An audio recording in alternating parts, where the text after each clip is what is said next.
अस्सलाम वालेकुम जी। नेक्स्ट हम स्टार्ट करते हैं नॉन वोवन फैब्रिक्स में। वेब फॉर्मेशन के बाद वेब बॉन्डिंग टेक्निक्स हम देख रहे हैं, जिसमें हमने मैकेनिकल देख ली हैं। अब केमिकल टेक्निक्स देखेंगे बॉन्डिंग की। इसमें सैचुरेशन, फॉर्म, प्रिंट, स्प्रे और सॉल्वेंट मेथड है। स्टार्ट करते हैं जी केमिकल बॉन्डिंग से।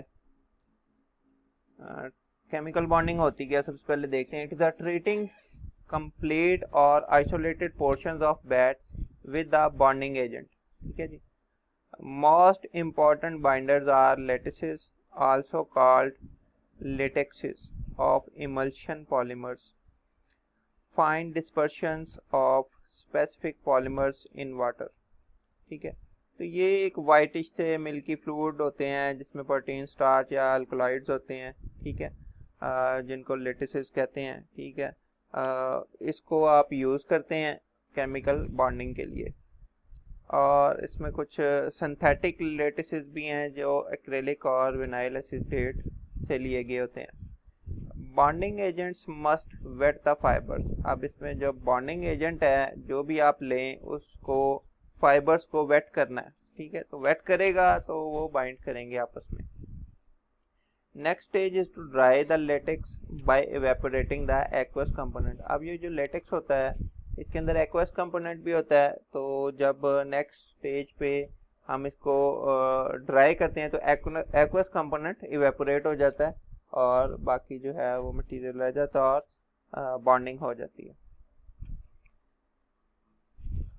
नेक्स्ट उसमें फाइनल स्टेज उसकी होती है कि आप लेटेक्स अप्लाई करते हैं, उसमें पूरा उसको वेट करते हैं, फिर ड्राई करते हैं। उसके बाद वेट करने के बाद, ड्राई करने के बाद नेक्स्ट स्टेप है जी क्योरिंग। ठीक है, क्योरिंग में क्या करना होता है, batt is brought up to a higher temperature then for the drawing.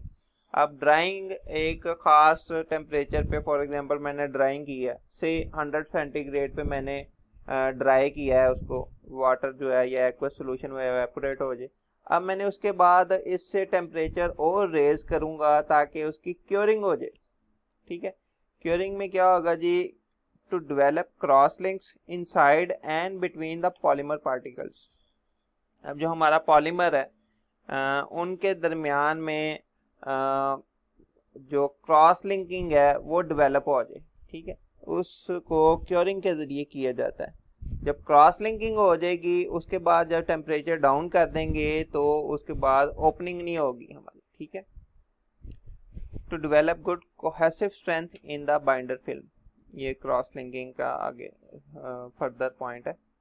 Typical curing conditions are 120 to 140 degree centigrade for 2 to 4 minutes. तो 2 से 4 मिनट के लिए 120 से 140 डिग्री सेंटीग्रेड पे हम अपने वेब को रखेंगे, जिसके बाद उसमें क्रॉस लिंकिंग डेवलप हो जाएगी और पॉलीमर पार्टिकल जो हैं वो आपस में जुड़ जाएंगे। ठीक है, ये क्योर हो जाएंगे। Binder forms an adhesive film across और between fiber intersections and fiber bonding is obtained.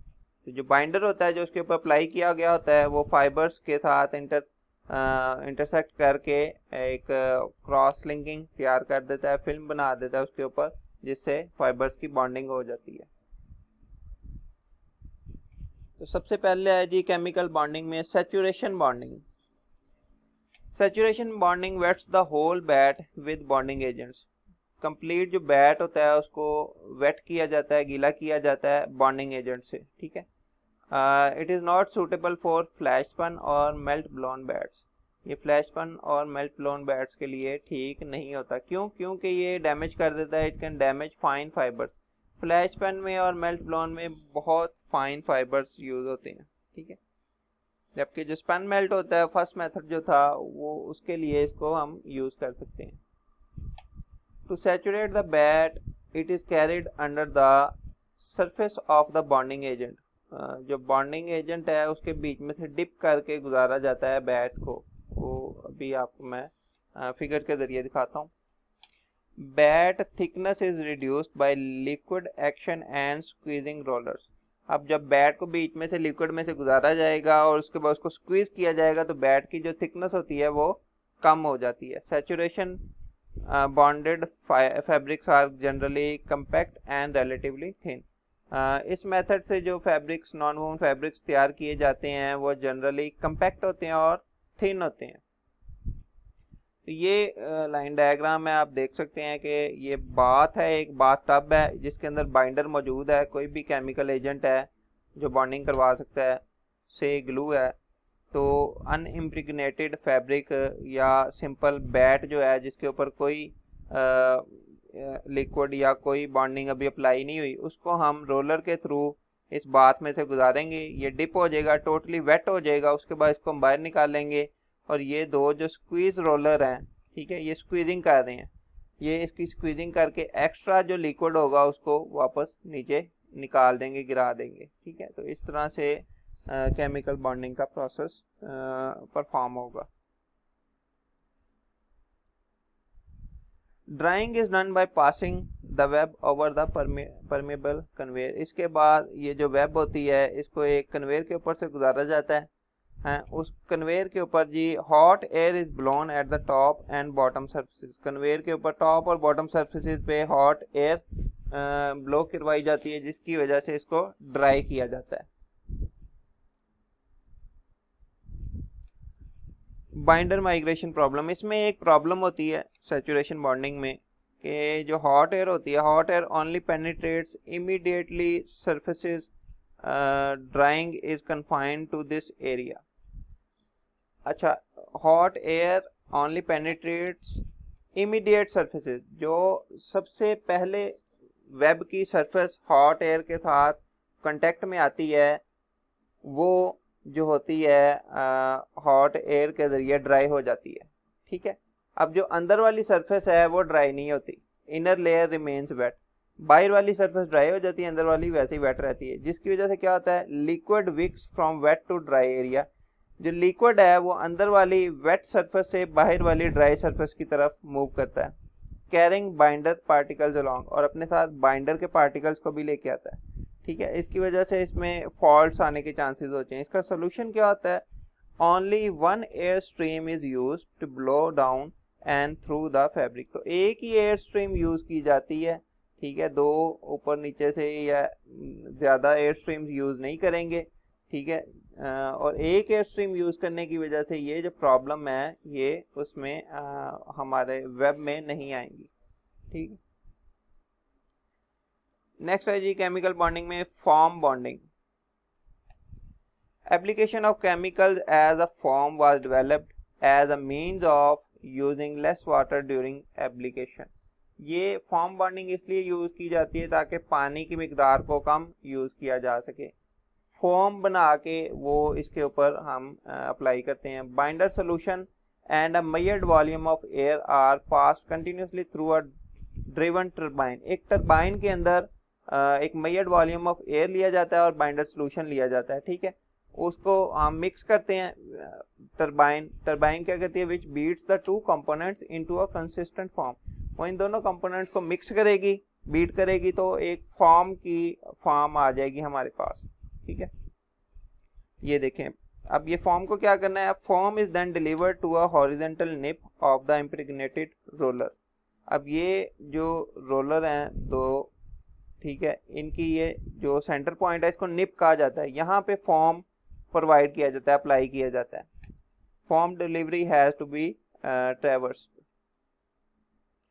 Rollers serve the dual purpose. अब इसमें ये जो रोलर हैं इनका दो पर्पज है इनके। ठीक है, dual purpose of metering the amount of form. एक तो ये कंट्रोल करते हैं फॉर्म की मिकदार को कि कितना फॉर्म अप्लाई होना है। इन दोनों रोलर्स की स्पीड से हम फॉर्म की मिकदार को कंट्रोल कर सकते हैं कि ज़्यादा अप्लाई करना है या कम करना है। ठीक है, number 2, and also of squeezing the form into the bat. Number 2, ये जितने दोनों आपस में पास होंगे उतनी ज़्यादा ये फॉर्म को स्क्वीज करेंगे। तो दो पर्पज़ हैं, एक तो इसकी अमाउंट को कंट्रोल करते हैं, दूसरा स्क्वीजिंग को कंट्रोल करते हैं। ठीक है, तो इस तरह से फॉर्म बॉन्डिंग की जाती है बैट के ऊपर। थर्ड है जी spray bonding. Using spray guns operated by compressed air. Compressed air के जरिए हम जैसे पेंट करते हैं उसमें ऊपर वाले हिस्से में पेंट डाल लेते हैं, और गेट पेंट करना होता है स्प्रे गन्स के ज़रिए, कंप्रेस्ड एयर के ज़रिए हम पेंट स्प्रे कर रहे होते हैं। इसी तरह से हम एक बॉन्डिंग एजेंट डाल लेंगे और उसको स्प्रे करेंगे। Liquid is atomized by air. अब वो लिक्विड जो होता है वो छोटे छोटे ड्रॉपलेट्स में तब्दील हो जाता है जैसे हम पेंट करते हैं, ठीक है, by air pressure, hydraulic pressure और centrifugal forces. On the first stage, अभी देखें ये एक स्प्रे गन है, इसमें हम लेटेक्स या आपका जो भी बॉन्डिंग एजेंट है प्लस एयर होगी। अब जब प्रेशर से उसको हम डिस्चार्ज करवाएंगे तो वो थोड़े छोटे छोटे जो एटमाइज्ड पार्टिकल्स में कन्वर्ट हो जाएगा। नीचे से फैब्रिक या वेब गुजर है उसके ऊपर हम स्प्रे करेंगे और आगे जाके इसको ड्राई करवा लेंगे। On the first passage the spray penetrates about 5 millimetre into the top surfaces. तो फर्स्ट टर्म में ये 5 मिलीमीटर इसके अंदर पेनिट्रेट करेगा। अगर ज़्यादा करवाना हो तो हम दोबारा भी इसको स्प्रे कर सकते हैं। The bat is turned over for a spray application on the lower surface. तो इसी तरह से पहले एक साइड को स्प्रे किया जाता है, फिर इसको रोटेट करवाया जाता है बैट को और दूसरी साइड पे स्प्रे किया जाता है। Each spray application reduces the thickness of the bat slightly. अब इस स्प्रे की वजह से, प्रेशर की वजह से बैट की थिकनेस भी थोड़ी सी रिड्यूस हो जाती है। ये वैसे ही है जैसे with the help of water pressure bat की थिकनेस थोड़ी कम हो जाती थी इंटेंगलमेंट्स और इंटरलॉकिंग करवाने की वजह से। तो इसी तरह से जब स्प्रे के जरिए हम बॉन्डिंग करेंगे तो इसकी थिकनेस भी थोड़ी कम हो जाएगी। Final product is thick, open and Lofty fabric. Chemical bonding में अब जो हमारा फोर्थ है उसको प्रिंट बॉन्डिंग कहते हैं, ठीक है। Application is to limited areas and in a set pattern, ठीक है। ये लिमिटेड एरियाज में और सेट पैटर्न के थ्रू इसकी एप्लीकेशन होती है क्या, कैसे करते हैं जी। Batt is first saturated with water. Batt को सबसे पहले वाटर से सैचुरेट करेंगे, then printed with the printing roller और रोटरी स्क्रीन प्रिंटर। उसके बाद एक प्रिंटिंग रोलर लेंगे या रोटरी स्क्रीन प्रिंटर होगा जिसके ज़रिए से हम इसको प्रिंटिंग इसकी करेंगे। कैसे करेंगे, अच्छा आपने अगर प्रोसेसिंग में देखा हो या प्रिंटिंग में देखा हो कि हमारे पास लंबी लंबी स्क्रीन होती हैं, जो रोलर होते हैं उनके ऊपर इस तरह के रोलर होते हैं रोटरी स्क्रीन, उनके ऊपर अंदर कुछ जगहों पे डिज़ाइन बने होते हैं जहाँ पे छोटे छोटे होल्स होते हैं, ठीक है। अब इन रोलर्स के अंदर डाई मौजूद होती है, यहाँ पे इसमें बाइंडर है। जब ये रोलर कंटिन्यूसली मूव कर रहे होते हैं, जब वो पोर्शन जिसमें होल्स हैं वो फैब्रिक के साथ टच होता है तो वहाँ पे हमारा डाई जो है वो प्रिंट हो जाती है, ठीक है। इसी तरह से इसमें भी ऐसे ही है कि यहाँ पे ये जो बैट है, ये बैट है, इसको पहले वाटर में सैचुरेट करते हैं, देन इसको हम प्रिंट करते हैं रोटरी स्क्रीन के ज़रिए। अब ये सिर्फ इस पोर्शन में ये प्रिंट होगा, इस पोर्शन में, बाकी सारे पोर्शन में ये प्रिंट नहीं होगा। तो इस तरह से वेब जो है वो उसके ऊपर लिमिटेड एरियाज में प्रिंट बॉन्डिंग की गई होती है, ठीक है। Fabric properties depend upon printed and unprinted area ratios.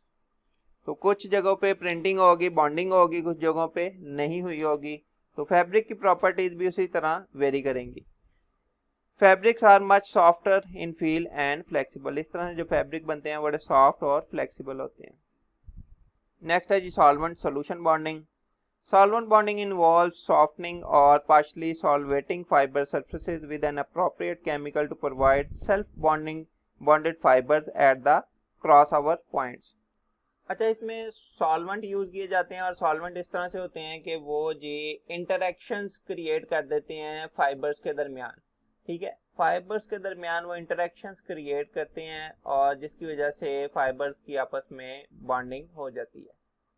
Solvent को बाद में रिसाइकल भी किया जा सकता है, can be recycled. Spun laid polyamide batt is carried through an enclosure containing the solvent gas NO2, nitrogen dioxide.